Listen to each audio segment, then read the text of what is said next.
Hello everyone, আসসালামু আলাইকুম। আশা করছি আল্লাহর রহমতে আপনারা সবাই অনেক ভালো আছেন। তো ঘটনায় চলে যাই। আসসালামু আলাইকুম। এর আগে আমি পেজে একটি ঘটনা লিখেছিলাম। ঘটনার নাম ছিল রাহুর বিটা। আজকের ঘটনাও ঠিক ওই জায়গায় ঘটেছে। ঘটনাটি ঘটে গতকাল রাতে, অর্থাৎ ২ তারিখ ৭ মাস ২০২৫ তারিখে। আমাদের দুই সম্পর্কের চাচাতো ভাইয়ের সাথে এই ঘটনাটি ঘটে গতকাল রাতে। তারা ৩ ভাই, নাম প্রকাশে অনিচ্ছুক হওয়ায় আমি তাদের ছদ্মনাম ব্যবহার করছি।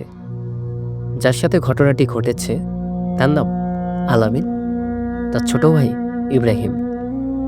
গতকাল রাতে পারিবারিক কিছু সমস্যা হওয়ায় ইব্রাহিম রাগ করে ঘর থেকে বেরিয়ে যায় এবং যাওয়ার সময় বলে যায় সে আত্মহত্যা করবে। এমনকি হাতে দড়ি নিয়ে দৌড়ে চলে যায়। তখন সকলেই মাগরিবের নামাজ শেষ করে মসজিদ থেকে বেরিয়েছে মাত্র। তাদের বাড়ির সকলে তাকে খুঁজতে থাকে, সঙ্গে এলাকারও অন্যান্য লোকজনও ইব্রাহিমকে খুঁজতে থাকে। কিন্তু বেশ কিছুক্ষণ পরে আলামিন ভাইকে সামনে মসজিদের ৩ রাস্তার মোড়ে অজ্ঞান অবস্থায় পাওয়া যায়। সারা গায়ে কাদাবালি আর শরীরে অনেক খামচানোর দাগ, যেন কেউ তাকে এলোপাতাড়ে আঘাত করেছে। প্রায় বেশ কিছুক্ষণ পরে আলামিন ভাইয়ের জ্ঞান ফিরে আসে, কিন্তু তিনি কোনো কথা বলতে পারেননি। শুধু বলেছেন তার সারা শরীর অনেক ব্যথা করছে। পরের দিন সকালে আমি, আমার আম্মু ও আমার ছোট ভাইকে নিয়ে তাদের বাসায় যাই তাকে দেখতে। তখন আলামিন ভাই আমাদেরকে গতকাল রাতের ঘটনা খুলে বলেন। আমি তার ভাষায় কথাগুলো তুলে ধরছি। আমি ইব্রাহিমকে পাগলের মতো এদিক সেদিক খুঁজতে থাকি। যদিও আমার হাতের টর্চ লাইট ছিল, কিন্তু অন্ধকারে আমি রাস্তা ঠিক বুঝতে পারছিলাম না। আমি বারবার বিভিন্ন গাছে টর্চ লাইট আলো মারতে থাকি আর মনে মনে আল্লাহকে স্মরণ করছিলাম যাতে আমার ছোট ভাই কোনো খারাপ কাজ না করে বসে। মোটামুটি ঘণ্টাখানিকের মতো খোঁজার পর আমি ধান খেতের পাশ দিয়ে অনেক দূর এগিয়ে যাই, প্রায় রাহুর বিটার কাছাকাছি। ওইখান থেকে মোটামুটি ৩০ হাত পরিমাণ সামনে যাওয়ার পরে পিছন থেকে আমাকে ডাকে, মেজো ভাই। আমি সাথে সাথে পিছনে তাকাই। টর্চ লাইটে আলো মারলে কেউকে দেখতে পাই না, তবে কণ্ঠ শুনে আমি নিশ্চিত হই এটাই ইব্রাহিম। আমি ভাবি হয়তো গাছের আড়ালে লুকিয়ে দাঁড়িয়ে আছে। আমি রাগী কণ্ঠে বলি, তোর আজকে খবর আছে, তোর 2টা সন্তান আছে, তুই কিভাবে এই কাজ করে বাড়ি থেকে বের হলি? চল আমার সাথে বাড়ি চল। তবে সে আমার সাথে কোনো কথা বলে না। আমি টর্চ লাইট সামনে রেখে পিছনে তাকালে দেখি ইব্রাহিম পেটে হাত জড়িয়ে আস্তে আস্তে হাঁটছে। আমি ভাবি হয়তো কোনোভাবে ব্যথা পেয়েছে।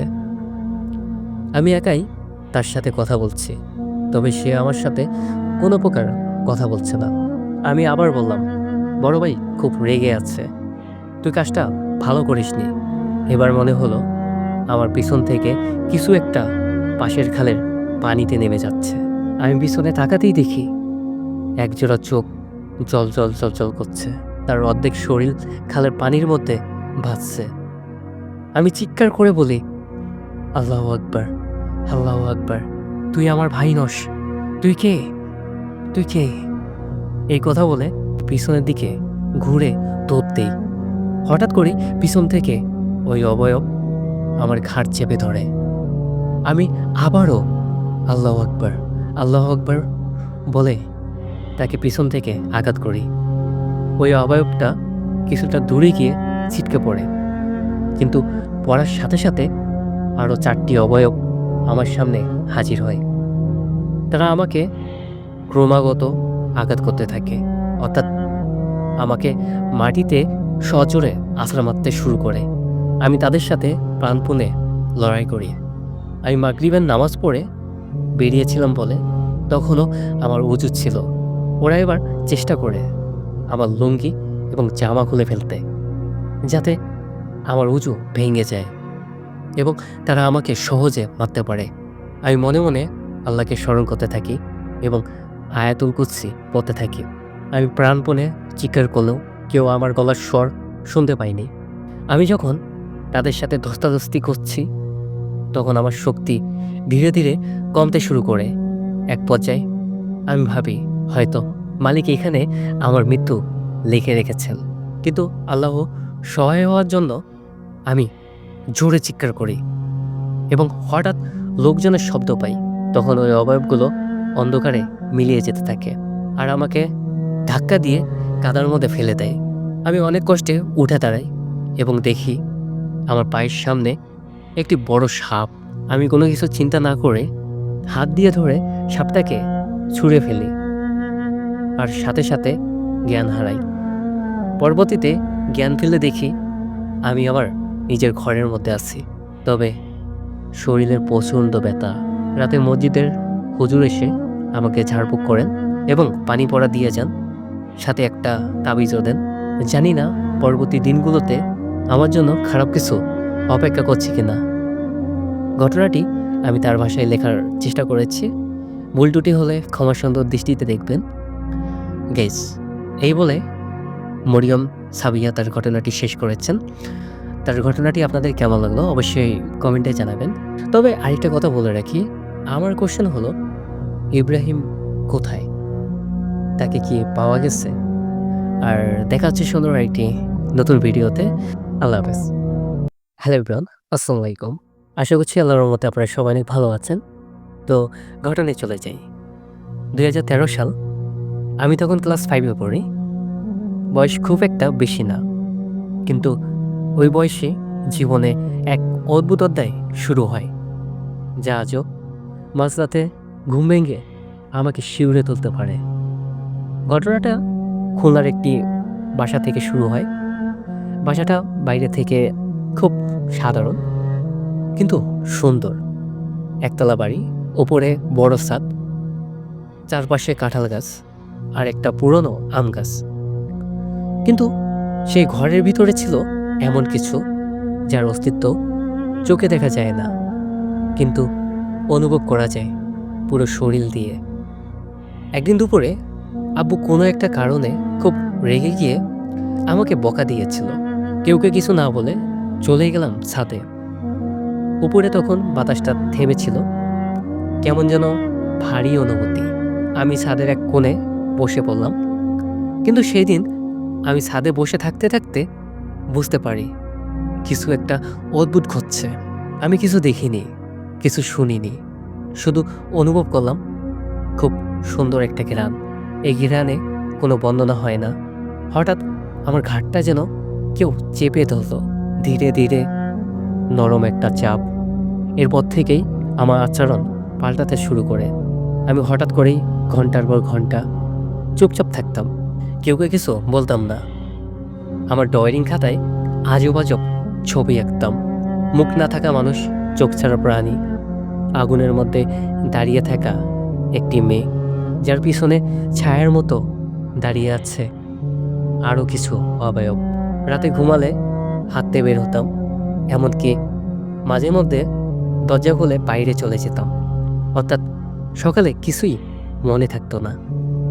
একদিন মা বললেন আমি নাকি গভীর রাতে কার সঙ্গে কথা বলছিলাম, যেন কেউ আমার সামনে বসেছিল, কিন্তু মা দেখেছেন ঘরে আমি একা। সবচেয়ে ভয়ঙ্কর ব্যাপার ঘটল একদিন বিকালে। মা আমাকে কোনো একটা কারণে বকা দিয়েছিলেন। আমি তখন চুপচাপ ছিলাম, কিছু বলিনি।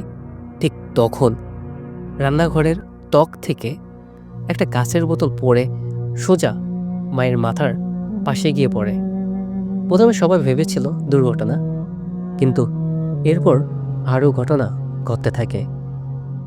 মায়ের কাছে থাকা জিনিস হাত থেকে পড়ে যেত, দরজা বন্ধ হয়ে যেত নিজ নিজ থেকেই।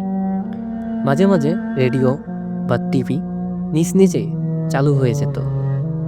একদিন আমি নিজে আয়নার সামনে দাঁড়িয়ে দেখি আমার মুখ, কিন্তু চোখ যেন অন্য কারো। হাসি একরকম, ঠোঁট বাঁকা হয়ে আছে, আর আমার নিজের ভিতরে কেমন একটা গলা শোনা যাচ্ছিল, যেন কেউ আমার মাথার ভিতরে বসে ফিসফিস করে বলছে, তারা তোমাকে বুঝে না, ওদের কষ্ট দাও। এই ধরনের ঘটনা চলতে থাকে প্রায় 1 বছর। কেউ বুঝতে পারছিল না আমার কি হয়েছে। একা থাকতেও ভয় করতো না, বরং আমি একা থাকতে চাইতাম বারবার। সাথে প্রায় ওই ঘ্রাণটা পেতাম। মাঝে মাঝে হাসতাম অকারণে, আবার হঠাৎ করে ফুঁপিয়ে ফুঁপিয়ে কান্না করতাম, যেমন এখনও কেউ বুক ছিঁড়ে দুঃখটা বের করে দিতে পারেনি। আমার চারপাশে একটা ঘেরানো ছিল সব সময়। সেটা ঠিক ফুলের ঘেরান না, আবার পচা জিনিসও না, কিন্তু একবার সেই ঘেরানটা লাগলে মনে হতো আমার আশেপাশে কেউ হাঁটছে। আমি জানলার দিকে তাকালেই দেখি পর্দা ঝুলছে, অর্থাৎ বাতাস ছিল না। শেষমেশ আমরা সেই বাসা ছাড়তে বাধ্য হই। যেদিন আমরা বাসা বদলেছিলাম, আমি বারান্দায় দাঁড়িয়েছিলাম। পিছনের দিক থেকে আবার সেই চাপটা ঘাড়ে অনুভব করলাম, কিন্তু এবার কোনো ভয় লাগলো না। মনে হচ্ছিল আমি চলে যাচ্ছি, কিন্তু কেউ থাকছে অপেক্ষায়। সব কিছুদিন পরে স্বাভাবিক হয়ে যায়। আমি আবার স্কুলে যেতে থাকি, বন্ধুবান্ধব, হাসি খুশি জীবন। সময় গড়িয়ে 2017 সাল।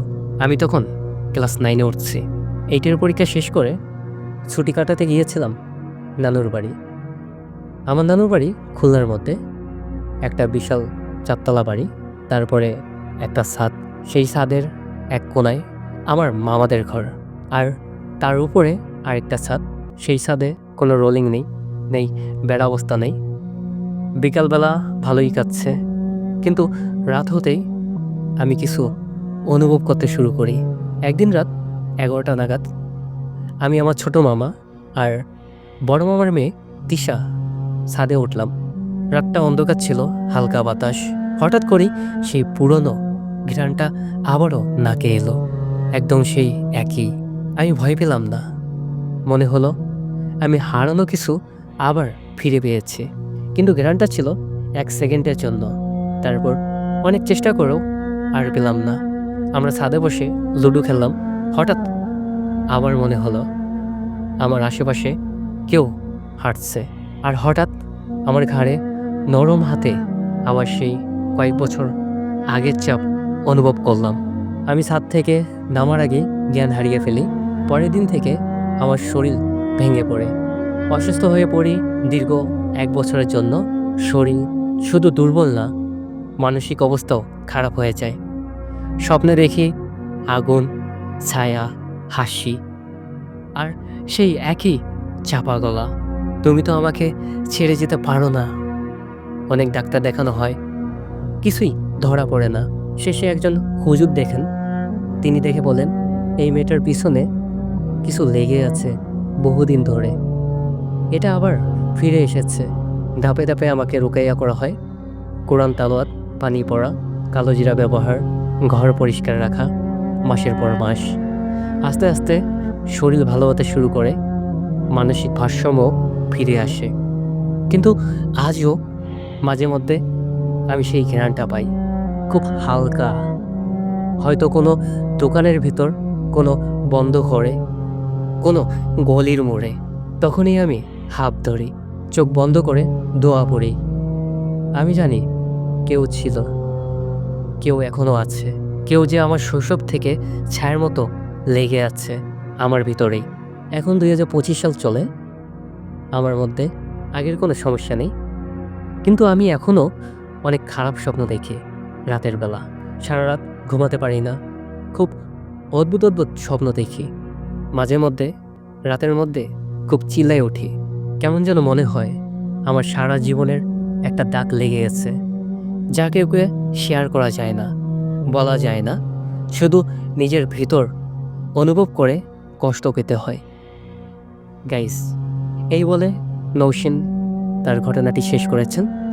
তার ঘটনাটি আপনাদের কেমন লাগলো অবশ্যই কমেন্টে জানাবেন। আর দেখা হচ্ছে সুন্দর একটি নতুন ভিডিওতে। আল্লাহ হাফেজ।